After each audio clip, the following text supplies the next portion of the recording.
ಬಿಜೆಪಿಯಿಂದ ಉಚ್ಚಾಟನೆ ಬಳಿಕ ಯಾರ ಸಂಪರ್ಕಕ್ಕೂ ಸಿಗದೆ ಮೌನಕ್ಕೆ ಶರಣಾಗಿದ್ದ ಬಸನಗೌಡ ಪಾಟೀಲ್ ಯತ್ನಾಳ್ ಇಂದು ಬೆಂಗಳೂರಿಗೆ ಆಗಮಿಸಿದ್ದಾರೆ. ಹೈದರಾಬಾದ್ನಿಂದ ಕೆಂಪೇಗೌಡ ವಿಮಾನ ನಿಲ್ದಾಣಕ್ಕೆ ಆಗಮಿಸಿದ್ದಾರೆ. ಮಾಧ್ಯಮಗಳಿಗೆ ಯಾವುದೇ ಪ್ರತಿಕ್ರಿಯೆ ಕೊಡದೆ ಹೊರಟು ಹೋಗಿದ್ದಾರೆ. ಬಿಜೆಪಿಯಿಂದ ಶಾಸಕ ಯತ್ನಾಳ್ ಉಚ್ಚಾಟನೆಯನ್ನ ವಿರೋಧಿಸಿ ಬೆಂಗಳೂರಿನಲ್ಲಿ ಸಭೆ ಸೇರುವುದಕ್ಕೆ ಮುಂದಾಗಿದ್ದಾರೆ. ಕುಮಾರ್ ಬಂಗಾರಪ್ಪ ನಿವಾಸದ ಬದಲು ಸಿದ್ದೇಶ್ವರ್ ಮನೆಯಲ್ಲಿ ಯತ್ನಾಳ್, ರಮೇಶ್ ಜಾರಕಿಹೊಳಿ, ಅರವಿಂದ್ ಲಿಂಬಾವಳಿ, ಪ್ರತಾಪ್ ಸಿಂಹ ಸೇರಿದಂತೆ ರೆಬಲ್ ನಾಯಕರು ಇವತ್ತು ಸಭೆ ನಡೆಸುವಂತ ಸಾಧ್ಯತೆ ಇದೆ. ಯತ್ನಾಳ್ ಉಚ್ಚಾಟನೆ ಕುರಿತು ಮೈಸೂರಿನಲ್ಲಿ ವಿಧಾನ ಪರಿಷತ್ ವಿಪಕ್ಷ ನಾಯಕ ಛಲವಾದಿ ನಾರಾಯಣಸ್ವಾಮಿ ಪ್ರತಿಕ್ರಿಯೆ ಕೊಟ್ಟಿದ್ದಾರೆ. ಯತ್ನಾಳ್ ಆಯಿತು, ಮುಂದಿನ ವಿಕೆಟ್ ಎಸ್ಟಿಎಸ್ ಹೆಬ್ಬಾರ್ ಅಂತ ಹೇಳಿದ್ದಾರೆ. ಹೈಕಮಾಂಡ್ ಟೆಸ್ಟ್ ಆಡೋದನ್ನ ಬಿಟ್ಟು ಒನ್ ಡೇ ಆಡೋದಕ್ಕೆ ಶುರು ಮಾಡಿದೆ. ಮುಂದೆ ಏನಿದ್ರು T20 ಮ್ಯಾಚ್ ಆಡುತ್ತೆ ಅಂತ ಹೇಳಿದ್ದಾರೆ.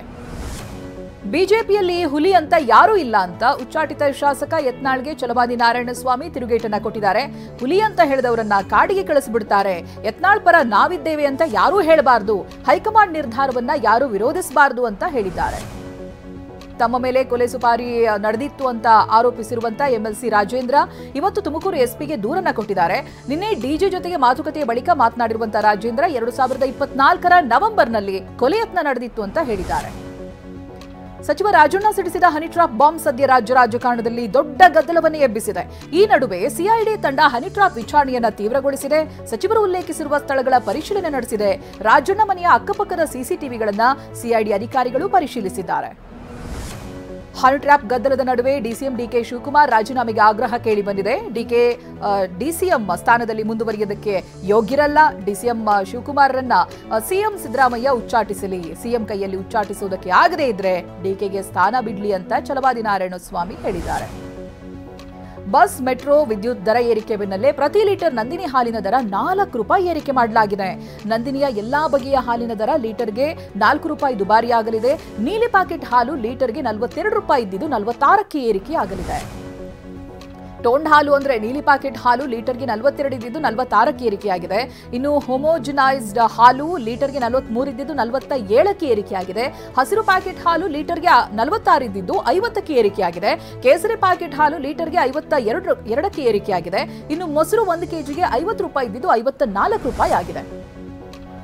ರಾಜ್ಯದ ಜನರಿಗೆ ಸರ್ಕಾರ ಡಬಲ್ ಶಾಕ್ ಕೊಟ್ಟಿದೆ. ಹಾಲಿನ ದರ ಏರಿಕೆಯ ಬೆನ್ನಲ್ಲೇ ಕೆಇಆರ್ಸಿ ವಿದ್ಯುತ್ ದರ ಏರಿಕೆಯ ಶಾಕ್ ಅನ್ನು ಕೊಟ್ಟಿದೆ. ಪ್ರತಿ ಯೂನಿಟ್ಗೆ 36 ಪೈಸೆ ಹೆಚ್ಚಳ ಮಾಡಿ ಆದೇಶವನ್ನು ನೀಡಲಾಗಿದೆ. ಏಪ್ರಿಲ್ 1ರಿಂದಲೇ ರಾಜ್ಯದ ಜನರಿಗೆ ಕರೆಂಟ್ ಶಾಕ್ ತಟ್ಟಲಿದೆ. ಸದ್ಯ ಈಗಾಗಲೇ ದರ ಏರಿಕೆಯ ಪ್ರಸ್ತಾವನೆಗೆ ಎಸ್ ಎಂದಿದ್ದಂತ ಸರ್ಕಾರ ನಿನ್ನೆ ಅಧಿಕೃತವಾಗಿ ನೂತನ ದರ ಘೋಷಿಸಿದೆ. ಮಚ್ಚು ಹಿಡಿದು ರೀಲ್ಸ್ ಮಾಡಿ ಪೊಲೀಸರ ಅತಿಥಿಯಾಗಿರುವ ರಜತ್ ಹಾಗೆ ವಿನಯ್ ಗೌಡ ಪೊಲೀಸ್ ಕಸ್ಟಡಿಯ ಅವಧಿ ಇವತ್ತು ಮುಕ್ತಾಯವಾಗಲಿದೆ. ಸಂಜೆ 4 ಗಂಟೆಗೆ ಇಬ್ಬರನ್ನೂ ಪೊಲೀಸರು 42ನೇ ಎಸಿಜೆಎಂ ಕೋರ್ಟ್ಗೆ ಹಾಜರುಪಡಿಸಲಿದ್ದಾರೆ. ಪಾಪಿಪತಿ ರಾಕೇಶ್ ಖಾಸಗಿ ಕಂಪನಿಯಲ್ಲಿ ಕೆಲಸ ಮಾಡ್ತಿದ್ದ. ಇತ್ತ ಕೆಲ ತಿಂಗಳ ಹಿಂದೆ ಖಾಸಗಿ ಕಂಪನಿಯ ಕೆಲಸ ಬಿಟ್ಟಿದ್ದಂತ ಗೌರಿ ಹೊಸ ಕೆಲಸದ ಹುಡುಕಾಟದಲ್ಲಿದ್ಲು. ಇದೇ ಕೆಲಸ ಹುಡುಕೋ ವಿಚಾರದಲ್ಲಿ ದಂಪತಿ ನಡುವೆ ಜಗಳ ನಡೆದು ರಾಕೇಶ್ ಪತ್ನಿಗೆ ಹೊಡೆದಿದ್ದ. ಈ ವೇಳೆ ರಾಕೇಶ್ ಮೇಲೆ ಗೌರಿ ಚಾಕು ಎಸೆದಿದ್ಲು. ಈ ವೇಳೆ ಅದೇ ಚಾಕುವಿನಿಂದ ಗೌರಿಗೆ ಚುಚ್ಚಿ ರಾಕೇಶ್ ಪತ್ನಿಯನ್ನ ಕೊಂದಿದ್ದ. ಉತ್ತರ ಕನ್ನಡದ ಜೋಯಿಡಾದಲ್ಲಿ ಅತಿವೃಷ್ಟಿಯಿಂದ ಮನೆ ಹಾನಿಗೆ ಪರಿಹಾರ ನೀಡದ ಕಂದಾಯ ಇಲಾಖೆ ಅಧಿಕಾರಿಗಳನ್ನ ಶಾಸಕ ದೇಶಪಾಂಡೆ ತರಾಟೆಗೆ ತೆಗೆದುಕೊಂಡಿದ್ದಾರೆ. ಮನೆ ಕಳೆದುಕೊಂಡು 1 ವರ್ಷ ಆದ್ರೂ ಪರಿಹಾರ ಕೊಟ್ಟಿರಲಿಲ್ಲ. ಇದನ್ನ ಪ್ರಶ್ನೆ ಮಾಡಿದ ದೇಶಪಾಂಡೆ ಸಿಟ್ಟಿನಿಂದ ಕೈಯಲ್ಲಿದ್ದಂತ ಬಾಟಲಿಯಿಂದ ಹೊಡೆಯೋದಕ್ಕೆ ಹೋಗಿದ್ದಾರೆ.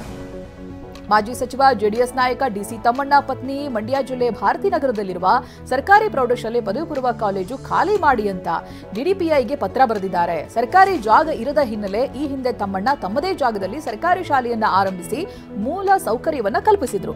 ಸದ್ಯ ತಮ್ಮ ಜಾಗದಲ್ಲಿರುವಂತಹ ಶಾಲಾ ಕಾಲೇಜು ವರ್ಗಾಯಿಸುವಂತೆ ಪ್ರಮೀಳಾ ತಮ್ಮಣ್ಣ ಪತ್ರ ಬರೆದಿದ್ದಾರೆ. ರಾಯಚೂರಿನ bank of Maharashtra manager Narendra Reddy ಸುಮಾರು 10 ಕೋಟಿ 97 ಲಕ್ಷ ರೂಪಾಯಿ ವಂಚಿಸಿರುವಂತಹ ಪ್ರಕರಣ ಬೆಳಕಿಗೆ ಬಂದಿದೆ. ಬ್ಯಾಂಕ್ನಲ್ಲಿ 105 ನಕಲಿ ಖಾತೆ ಓಪನ್ ಮಾಡಿ 29 ಖಾತೆಗೆ ಹಣ ವರ್ಗಾವಣೆ ಮಾಡಿರುವಂತಹ ನರೇಂದ್ರ ಸದ್ಯ ಪರಾರಿಯಾಗಿದ್ದು ರಾಯಚೂರಿನ ಸೈಬರ್ ಪೊಲೀಸ್ ಠಾಣೆಯಲ್ಲಿ ಪ್ರಕರಣ ದಾಖಲಾಗಿದೆ. ಇನ್ನು ಬೆಳಗಾವಿ ಜಿಲ್ಲೆ ಕಿತ್ತೂರು ತಾಲೂಕಿನಲ್ಲಿ ಸುರಿದ ಅಕಾಲಿಕ ಮಳೆಯಿಂದ ವಿವಿಧ ಕಡೆ ಮನೆಗಳು ಕುಸಿದು ಬಿದ್ದು 7 ಕುಟುಂಬಗಳು ಬೀದಿಗೆ ಬಿದ್ದಿವೆ. ಕುಲವಳ್ಳಿ, ಮಾಚಿ, ಕತ್ರಿದಡ್ಡಿ, ದಿಂಡಲಕೊಪ್ಪ ಗ್ರಾಮದಲ್ಲಿ ಮನೆಗಳಿಗೆ ಹಾನಿಯಾಗಿದೆ. ಸದ್ಯ ದವಸ, ಧಾನ್ಯ, ಬಟ್ಟೆ ಎಲ್ಲವನ್ನ ಕಳೆದುಕೊಂಡಂತ ಕುಟುಂಬಗಳು ಬೀದಿಗೆ ಬಿದ್ದಿವೆ. ಗುಜರಾತ್ನ ವಲ್ಸದ್ನಲ್ಲಿ ಒಂದೇ ಕುಟುಂಬದ 3 ಸಾವನ್ನಪ್ಪಿದ್ದಾರೆ. ಉಮರ್ಗಾಂ ಪ್ರದೇಶದಲ್ಲಿ ಮಗುವನ್ನ ಕೊಂದು ನಂತರ ದಂಪತಿ ಆತ್ಮಹತ್ಯೆ ಮಾಡಿಕೊಂಡಿರುವಂತಹ ಶಂಕೆ ವ್ಯಕ್ತವಾಗಿದೆ.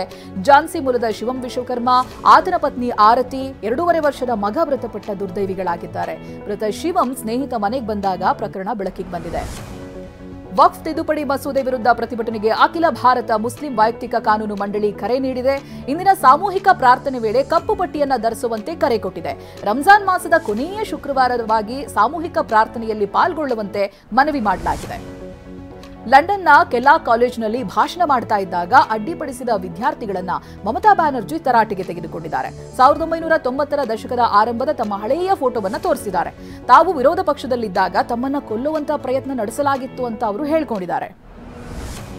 ಇವತ್ತು ಸಂಜೆ 7:30ಕ್ಕೆ ಆರ್ಸಿಬಿ ಹಾಗೆ ಚೆನ್ನೈ ಸೂಪರ್ ಕಿಂಗ್ಸ್ ನಡುವೆ ಪಂದ್ಯ ನಡೆಯಲಿದೆ. ಚೆನ್ನೈನ ಚೆಬಕ್ ಮೈದಾನದಲ್ಲಿ ಜಿದ್ದಿನ ಸೆಣಸಾಟ ನಡೆಯಲಿದೆ. ಇವತ್ತು ಮೊದಲ ಪಂದ್ಯವನ್ನ ಗೆದ್ದಿರುವಂತಹ ಎರಡೂ ತಂಡಗಳು ಎರಡನೇ ಗೆಲುವನ್ನ ದಾಖಲಿಸುವಂತಹ ಹುಮ್ಮಸ್ಸಿನಲ್ಲಿವೆ.